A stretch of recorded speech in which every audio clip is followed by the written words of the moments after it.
Standard error standard deviation of sampling ഡിസ്ട്രിബ്യൂഷനാണ് നമ്മൾ എന്ത് പറയുക, സ്റ്റാൻഡേർഡ് എറർ എന്ന് പറയുക. ഞാൻ തെറ്റിയിട്ട് നോട്ടിൽ സാമ്പിളിംഗ് എറർ എന്നാണ് എഴുതിയിരിക്കുന്നത്, അതല്ല standard error.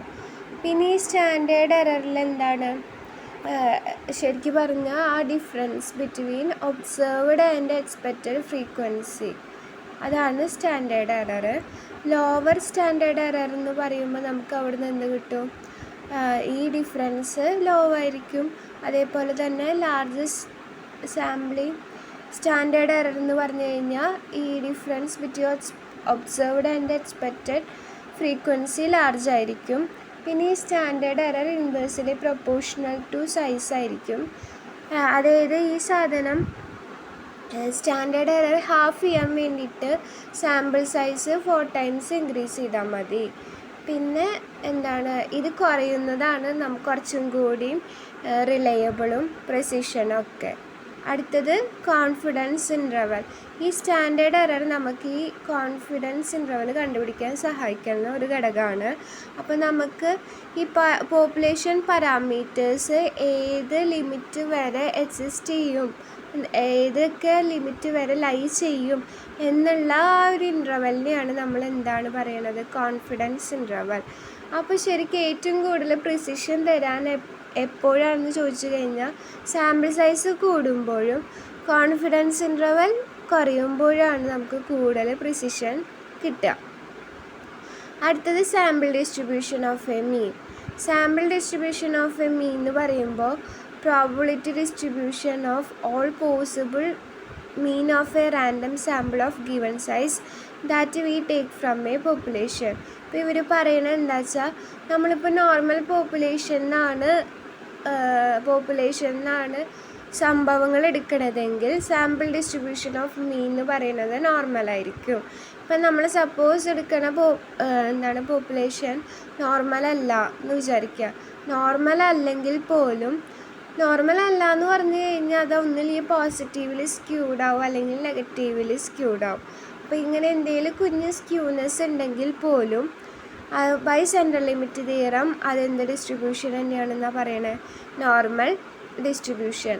Sampling distribution of A proportion. ഈ പ്രൊപ്പോർഷൻ എന്താണെന്ന് കണ്ടിരുന്നു ബൈനോമിയൽ ഡിസ്ട്രിബ്യൂഷനൊക്കെ പഠിച്ച സമയത്ത്. അവിടെ നമ്മൾ പി എന്ന് പറഞ്ഞിരുന്നു. ആ പീനെ വിളിക്കുന്ന പേരാണ് എന്ത്, പ്രൊപ്പോർഷൻ. അപ്പം നമ്മുടെ കയ്യിൽ പി ഉണ്ട്, അതേപോലെ തന്നെ ക്യൂ ഉണ്ട്. അങ്ങനെയാണ് സാമ്പിളിംഗ് ഡിസ്ട്രിബ്യൂഷൻ ഓഫ് എ പ്രൊപ്പോർഷൻ്റെ ഫോർമുലയാണ് Z equal to P cap minus P by root of P Q by N. P cap എന്ന് പറയുന്നത് സാമ്പിളിൻ്റെ പ്രൊപ്പോർഷനാണ്, പി എന്ന് പറയുന്നത് പോപ്പുലേഷൻ്റെ പ്രൊപ്പോർഷനാണ്. ഈ ഇക്വേഷൻ യൂസ് ചെയ്യുന്നത് നമ്മൾ 4th മൊഡ്യൂളിലാണ്. അപ്പോൾ നമ്മൾ ജസ്റ്റ് അറിഞ്ഞിരിക്കുക Z equal to P cap minus P by root P Q by എന്നുള്ള ഇക്വേഷൻ ജസ്റ്റ് അറിഞ്ഞിരിക്കുക. നേരത്തെ നമ്മൾ കണ്ടിരുന്നു കോൺഫിഡൻസ് ഇൻ്റർവെലും എന്താണ്. അപ്പോൾ നമ്മൾ ഇനി വരാൻ പോണ ഇത് ഡെഫിനേഷനൊക്കെ ആയിട്ട് ചോദിച്ചു കഴിഞ്ഞാൽ എഴുതാൻ പറ്റുന്നതാണ്. കോൺഫിഡൻസ് ലെവൽ, സിഗ്നിഫിക്കൻസ് ലെവൽ എന്താ, അവർ തമ്മിലുള്ള ഡിഫറൻസ് എന്താ എന്നൊക്കെയുള്ള ചോദ്യം വന്നു കഴിഞ്ഞാൽ എഴുതാൻ പറ്റുന്ന ഇതാണ് ഇവിടെ തന്നിട്ടുള്ളത്. Confidence level include likelihood. എപ്പോഴും നമുക്ക് കോൺഫിഡൻസ് ഇൻ്റർവെൽ തരിക ഒരു പെർസെൻറ്റേജ് ആണ്.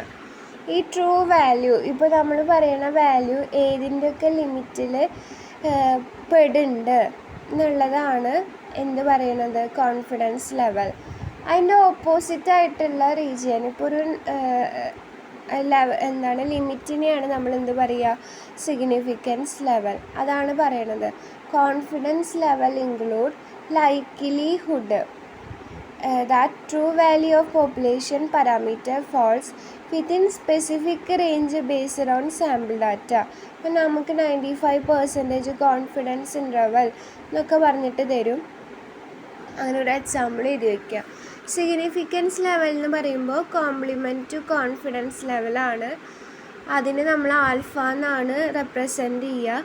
കോൺഫിഡൻസ് ലെവൽ 95% ആണെങ്കിൽ സിഗ്നിഫിക്കൻസ് ലെവൽ 5% ആണ്. അതെല്ലാം നോക്കിയിട്ടാണ് നമ്മൾ സെഡിൻ്റെ ടിയുടെ ഒക്കെ വാല്യൂ കണ്ടുപിടിക്കുന്നത്. Acceptance and rejectance region. ഇപ്പോൾ നമ്മൾ ഈ നോർമൽ കർവ് എടുക്കുകയാണെങ്കിൽ ആ ലിമിറ്റ് നമുക്ക് കിട്ടുമല്ലോ. ആ ലിമിറ്റിലുള്ള ആ ഏരിയനെ ആക്സെപ്റ്റൻസ് റീജിയനും ലിമിറ്റിന് ഔട്ട്സൈഡുള്ള റീജിയനെ നമ്മൾ റിജക്ഷൻ റീജിയൻ എന്നാണ് പറയുക. അതാണ് പറയണത്. Acceptance region consisting of area under the normal curve with precision limit of specified confidence level. This including where sample results are reliable.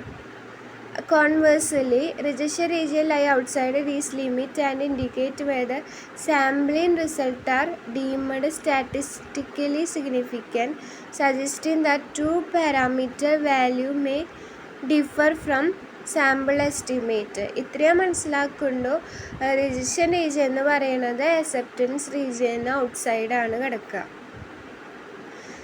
പിന്നെ മറ്റേതെന്ന് പറയുമ്പോൾ ആ ലിമിറ്റിൻ്റെ ഉള്ളിലാണ് വരിക. അപ്പോൾ ആ ട്രൂ വാല്യൂ കിട്ടണ ആ റീജിയൻ. മറ്റേത് ട്രൂ വാല്യൂവിന് ഔട്ട്സൈഡുള്ള റീജിയൻ. ഈ സാമ്പിളിംഗ് ഡിസ്ട്രിബ്യൂഷൻസ്, ഇതിവിടെ നമുക്ക് പഠിക്കാനുള്ളത് T distribution, F distribution, chi square distribution. ഈ കൈ സ്ക്വയർ ഡിസ്ട്രിബ്യൂഷനൊക്കെ നമുക്ക് പേരിൽ മാത്രമാണ് ഉള്ളതുള്ളൂ, അല്ലാണ്ട് ഡീറ്റെയിൽ ആയിട്ട് പഠിക്കാനില്ല. എഫും ടിയൊക്കെ നമ്മൾ യൂസ് ചെയ്യുന്ന ഡിസ്ട്രിബ്യൂഷൻസ് ആണ്. അപ്പോൾ എപ്പോഴും എന്തായാലും ഞാൻ പ്രതീക്ഷിക്കുന്ന ഒരു 3 മാർക്കിൻ്റെ ക്വസ്റ്റ്യനാണ് difference between F and T, അല്ലെങ്കിൽ difference between chi square and T, difference between T and chi square.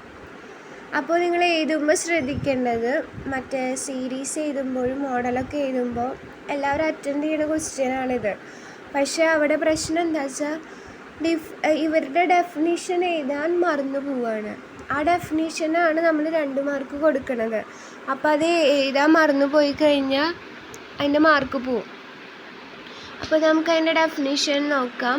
T ഡിസ്ട്രിബ്യൂഷൻ്റെ ഡെഫിനിഷനായിട്ട് എഴുതേണ്ടത് X bar minus mu by sigma S by √n. ഈ സിഗ്മ എസ് എങ്ങനെ കിട്ടുക? Root of summation X I minus X bar whole square by n minus 1. പിന്നെ നമ്മൾ അറിഞ്ഞിരിക്കേണ്ട ഒരു ഫാക്റ്റ് ഡിഗ്രി ഓഫ് ഫ്രീഡത്തിൻ്റെ കാര്യമാണ്. ടി ഡിസ്ട്രിബ്യൂഷൻ്റെ ഡിഗ്രി ഓഫ് ഫ്രീഡം എന്ന് പറയുന്നത് n-1 ആണ്. പിന്നെ നോർമലി നമ്മൾ ടി ഡിസ്ട്രിബ്യൂഷനിലേക്ക് പോവുക എന്നിൻ്റെ വാല്യൂ 13നേക്കാളും ചെറുതാവുമ്പോൾ. ഈ sigma S equal to root എന്ന് പറഞ്ഞ ആ ഇക്വേഷൻ ഉണ്ടല്ലോ, അത് നമ്മൾ നോർമലി യൂസ് ചെയ്യാറില്ല. അപ്പോൾ നിങ്ങൾക്ക് പ്രോബ്ലം കാണുമ്പോൾ അത് മനസ്സിലാവും. കൈ സ്ക്വയർ വെറും ഡെഫിനിഷൻ മാത്രമേ ഉള്ളൂ ഇത്. അത് ഈ പറഞ്ഞില്ലേ, ഈ 3 മാർക്കിൻ്റെ ഈ ക്വസ്റ്റ്യന് വേണ്ടിയിട്ടാണ് പൊതുവേ നമ്മളിത് പഠിക്കുന്നത്.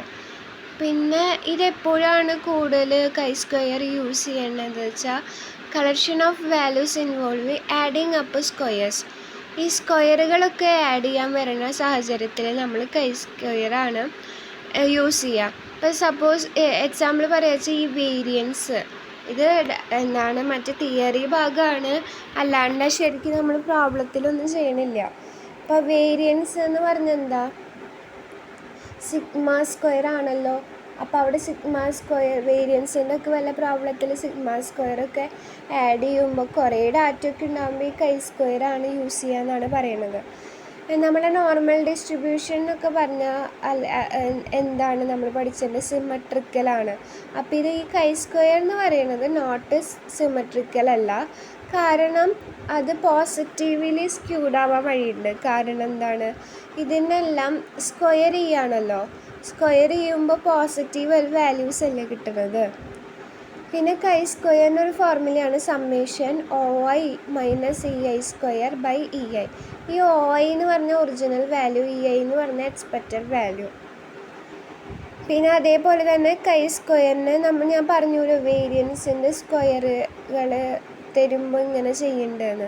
അപ്പോൾ കൈ സ്ക്വയർ കിട്ടാൻ വേണ്ടിയിട്ട് sigma S square by sigma P square into n-1.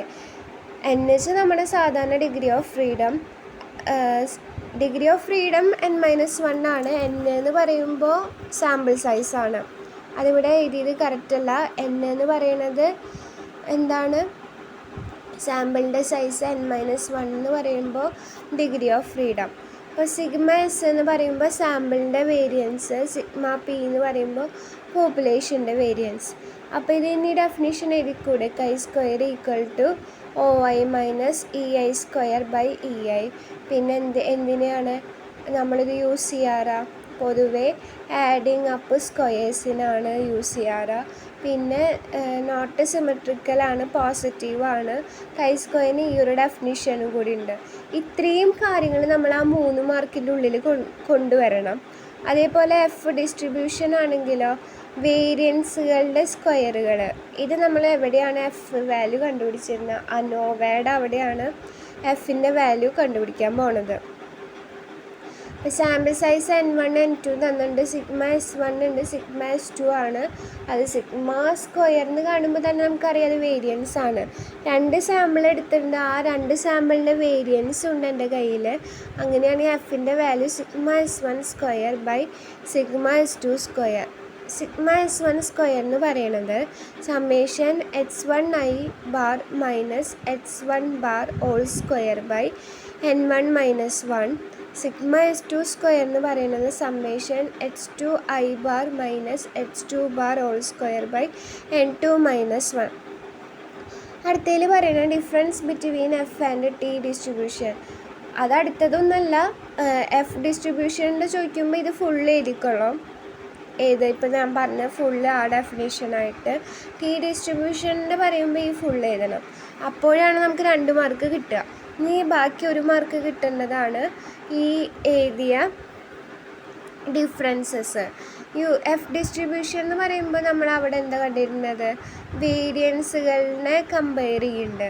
T distribution എന്ന് പറയുമ്പോൾ നോർമലി യൂസ് ചെയ്യുന്നത് എപ്പോഴാണ് ഞാൻ പറഞ്ഞിരുന്നു, സാമ്പിൾ സൈസ് N13 ചെറുതാവുമ്പോൾ, പിന്നെ അതുപോലെ തന്നെ പോപ്പുലേഷൻ്റെ സ്റ്റാൻഡേർഡ് ഡീവിയേഷൻ അൺനോൺ ആവുമ്പോൾ. അപ്പോൾ ടിയുടെ ഡിഫറൻസ് ചോദിക്കുന്ന സമയത്ത് ഈ ഒരു പോയിൻ്റ് എഴുതാം.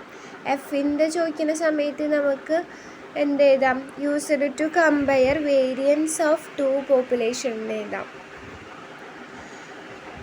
പിന്നെ കൈ സ്ക്വയർ എഴുതുമ്പോൾ നമ്മൾക്ക് ഡിഫറൻസ് വരണമല്ലോ. അപ്പോൾ കൈ സ്ക്വയറിൻ്റെ വേരിയേഷൻ ആൻഡ് പ്രൊപ്പോർഷൻ ടെസ്റ്റ്, ടിയുടെ ടെസ്റ്റ് മീന്, പിന്നെ ഞാൻ പറഞ്ഞില്ല N<30 ആകുമ്പോൾ പോപ്പുലേഷൻ്റെ സ്റ്റാൻഡേർഡ് ഡീവിയേഷൻ അൺനോൺ. അതൊക്കെ ഫിക്സഡ് ആയിട്ടുള്ള ഒരു പോയിൻ്റ് എഴുതി വയ്ക്കാനുള്ളതാണ്. ഇനി നമുക്ക് പറയാനുള്ളത് സാമ്പിളിംഗ് തിയറികൾ എന്താണ്? Sampling theory is a study of relationship between sample and population. സാമ്പിളിൻ്റെയും പോപ്പുലേഷൻ്റെയും ആ റിലേഷൻഷിപ്പാണ് നമുക്ക് സാമ്പിളിംഗ് തിയറി തരുന്നത്. Sampling theory is applicable only to random sample. നമ്മൾ എടുക്കുന്ന റാൻഡം സാമ്പിളിനാണ് സാമ്പിളിംഗ് തിയറി ഉള്ളത്. Main problem of sampling theory is relationship between parameter and statistic. പിന്നെ sampling തിയറിയുടെ objective estimation of population parameter from sample statistic. പിന്നെ hypothesis testing, statistical inference. അവിടെ statistical ഇൻഫറൻസിന് വേണ്ടിയിട്ടാണ് നമ്മൾ സെറ്റ് ടെസ്റ്റ്, ടി ടെസ്റ്റ് ഒക്കെ use ചെയ്യുന്നത്. അപ്പോൾ ജസ്റ്റ് ഒന്ന് അറിഞ്ഞു വയ്ക്കുക. സാമ്പിളിംഗ് തിയറി എന്ന് പറയുമ്പോൾ റിലേഷൻഷിപ്പ് ബിറ്റ്വീൻ സാമ്പിൾ ആൻഡ് പോപ്പുലേഷനാണ്. പിന്നെ അതിൻ്റെ ഒബ്ജക്റ്റീവ്സ് എഴുതുക.